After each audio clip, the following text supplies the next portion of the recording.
All right, so if you have your house on the market and you're starting to get buyer showings, and appointments and things like that, you might be a little confused as to what you should be looking for, what you should be asking for, what kind of information should that buyer or buyer's agent be sending you ahead to verify whether or not this is an actually motivated buyer that's willing and able to transact if they happen to like the property, or if it's just a window shopper. Because we are seeing a lot where buyers are we have buyers that are window shopping. Even if they did like the house, they're not in a position where they're willing and able to actually make an offer or transact on the house. And my argument would be is that the idea that we really need to eliminate those kinds of showings, because at the end of it, it drives a little bit of frustration for sellers when they can see that they have 10 showings and no offers. But really what it was, how many of those were actually qualified showings, and trying to then at that point minimize some of the inconvenience to our clients as they're looking to sell their property. So we're jump in, and I've got a couple of different stories to share with you, and then and at that point hopefully it's helpful. So let's go ahead and jump into it. Hey guys, it's Bill Stewart with the Bill Stewart Homes team here at RE/MAX Moves in Simpsonville, South Carolina. And we're starting to see our showing activity really start to move up over the last couple of weeks. We kind of went through the summer, end of summer, and then, really September, I would say, it wasn't that it was slow, but it was definitely slower, and we're starting to see things pick up. But had a situation with a client last week where, they were getting showings for their house, and at that point, which was super exciting because they really are motivated to sell their property. But the idea that, we had a couple of different situations on this house specifically that, created further questioning to what I would consider pre-qualify and ensure that the individual that we're dealing with, they may have interest in a property, but are they able to pull the trigger and make an offer? Are they willing and able to actually transact on that property if they did like it? And really the whole goal of showings for me and for my clients is that we really want to only make sure that we're opening up that property to qualified buyers, people that literally have already gone through all the steps, understand their budget, and have really narrowed down their search at that point where they're evaluating properties that they're actually going to make offers on, versus the concept of running a tourism business just to open up that door to anybody and everybody that shows any sort of interest. What I don't want to do is add any more inconvenience to my client than is already there when they're especially if they're living in the house. So at that point, doing due diligence to ask questions. And sometimes it means asking some, what I would consider more upfront direct questions, but they're definitely needed. And at that point, I think that it's helped to really to be able to narrow down and drive the quality of showings for our clients, because it's not the number of showings, it's basically the number of quality showings that need to go in when you start to think about how many showings did it take us to get an offer and all of those. If you really boil it down, a lot of times, a good percentage of your showings are with buyers that really don't have any business being in the property, in my opinion. But we had a situation last week where a client they're selling their house. I got a text message on a Friday from a potential buyer, told me that they're not working with an agent. They wanted me to come out and show the property to them. And so at that point I was like, well, that's great. I have no problem. But before we confirm any time or day, I need to ask a couple of questions. So, with the first question I'm asking is where are you located? Would this be an in-state or out-of-state move? Turns out that it's an in-state move. Whereabouts are you, where are you moving from within the area? Basically, they were moving about 2 miles away from the house, and from a house that in a neighborhood that was not too far away from my client's neighborhood. Do you, in order to make a purchase, do you have a home that you need to sell in order for you to be able to make an offer on another property? And the answer to that question was yes. So at that point now I'm asking, is the property marketed? Is it for sale currently? Is it a listed property? Where is it? The answer that came back was that it was on the MLS. And so at that point I asked for the address, because I just kind of wanted to get an idea. How long was the house on the market? What's their price point? What's their proximity? And at that point kind of do a little bit more investigation for my client, because now it boils down to knowing that there's a contingency that would already be in play, for this buyer as they walk into the property. So I want to make sure that my client understands, it's going to be a home sale contingency. Great. Is their house under contract? Well, as of right now, based off of the address and the information they showed, no, it wasn't under contract. It was actively listed, but the idea was that it was, it had been on the market for 38 days, and ultimately it was not under contract. So, we know ahead of time that even if he came in and looked at the house and wanted to make an offer, at that point, we already have a risk that to accept that offer means that we've got to wait for his house to sell before he would have the funds to be able to buy our house. And not being under contract, I would probably advise not to accept a contract until, at least at the very minimum, that house had found a buyer and they were at least in or through due diligence. So, at that point we're like, okay, this house is listed, but it's not. And then looking at the house, it was almost identical to our house. So to my client's house, it had the same bedrooms, same square footage. It was a cul-de-sac lot, just like my client's property. And so it led me to other questions, which was, why would you be looking at a house that basically is going to be the same price as what you're selling your current home for? What has you leaving that house, and what has you interested with this house specifically? And the answer came back and it was a little vague. It was, well, there's things about this house that, most buyers wouldn't have a problem with, but we just can't live with it.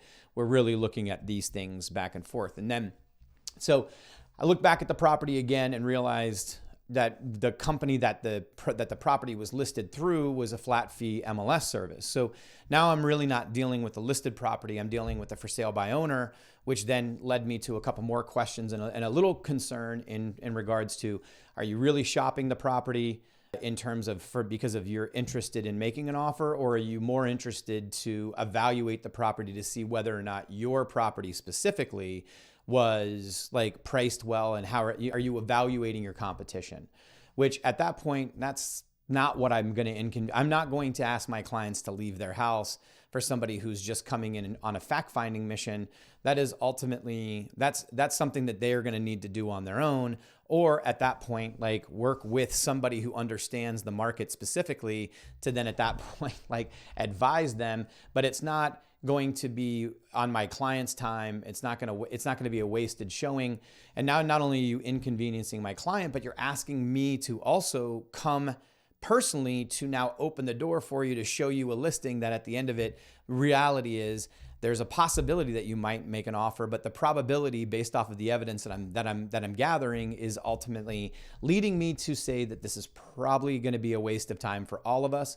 And at that point, I would advise that we look at not accepting this showing. So I responded back to him and I said, look, my clients agreed with me. And in essence, at this point, they have things that are going on this weekend. So at that point, given all of the evidence, all the things that you've shared with us at this moment, we're not interested in moving forward with the showing.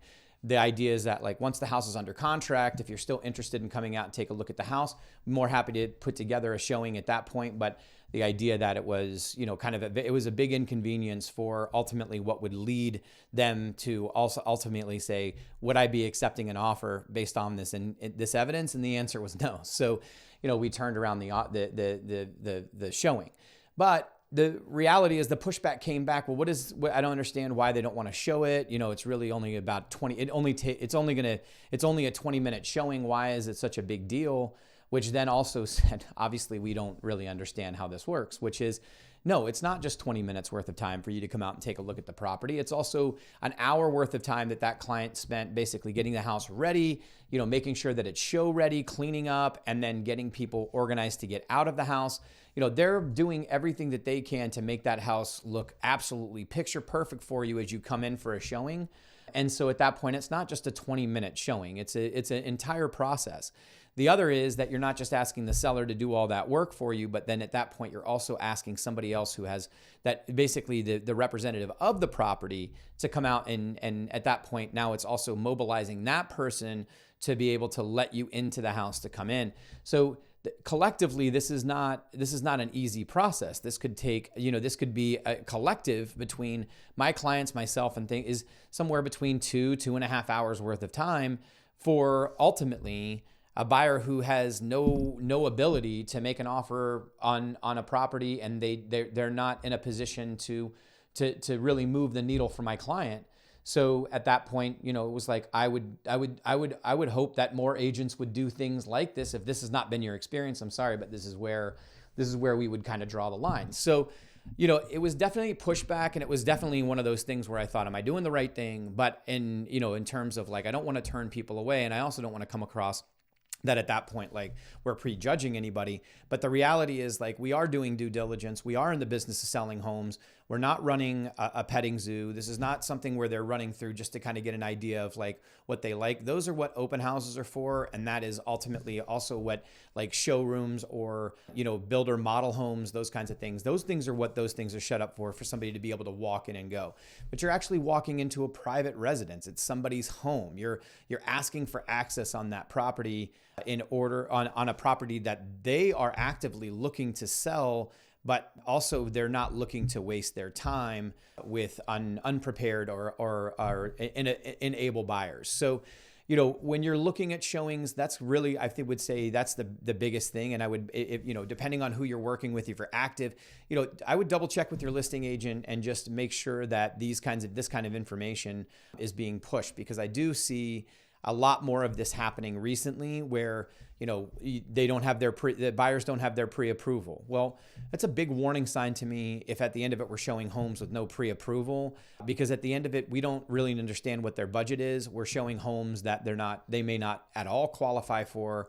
I think it's horrible, not just for the sellers not just for the sellers who are allowing those showings, but also for the buyers, where at the end of it, it kind of sets up an unfair expectation as to what their home will look like on the end, because $50,000 difference in terms of your affordable price versus like what the asking prices of homes that you're looking for are could be significant. And it can definitely change your perspective in terms of from a buyer's perspective.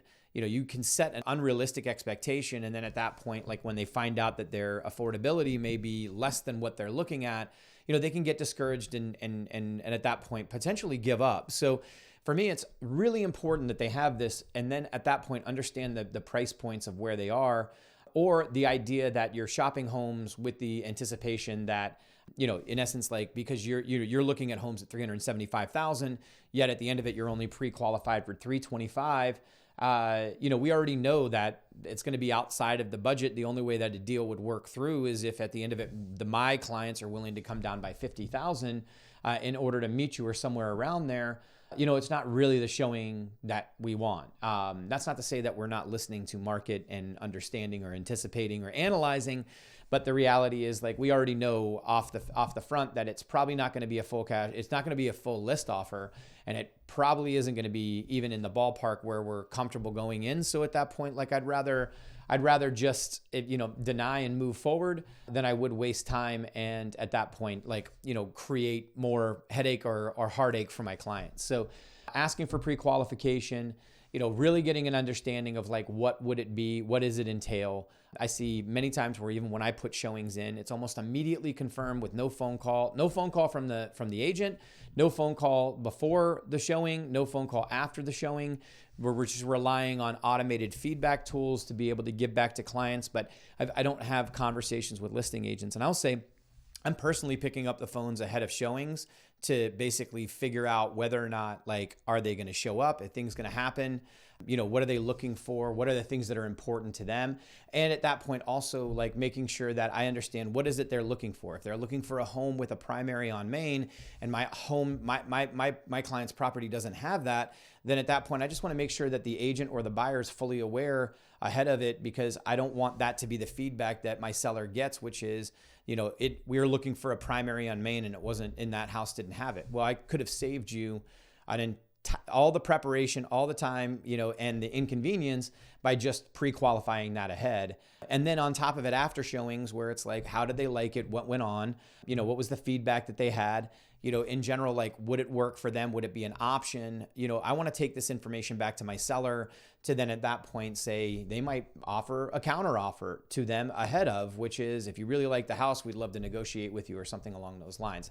You never know what that conversation is going to be, but the reality is I'm not really waiting on. I'm trying to be as proactive for my clients as possible to make sure that we have all of the information in front of them outside of a feedback form that comes back. So And it really just, it comes down to the idea of like, this is a very inconvenient thing. Like selling a home is not a convenient process. It's a challenge.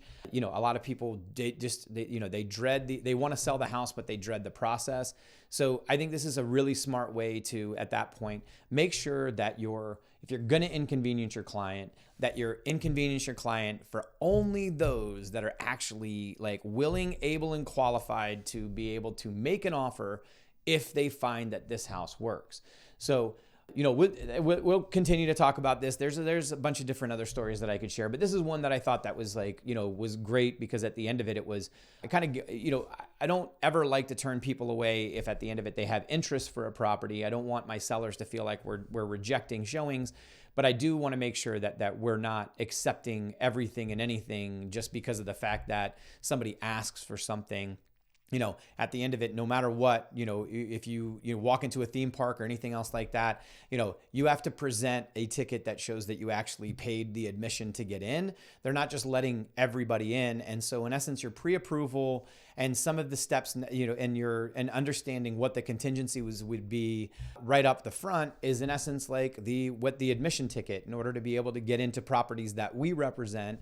And I think that it should be something that is kind of a bigger standard across the board, that in essence sellers are asking for those things. So, look at your pre-qualification, look at, just ask questions. At the end of it, it's your property. They can't get in without your permission. In order to get your permission, you want to make sure that you've got all the evidence. So if you have any questions about showings, if you have any questions on things that you should be looking for, or questions that pop up where it doesn't sound right and you want to get a second opinion, feel free, reach out to us.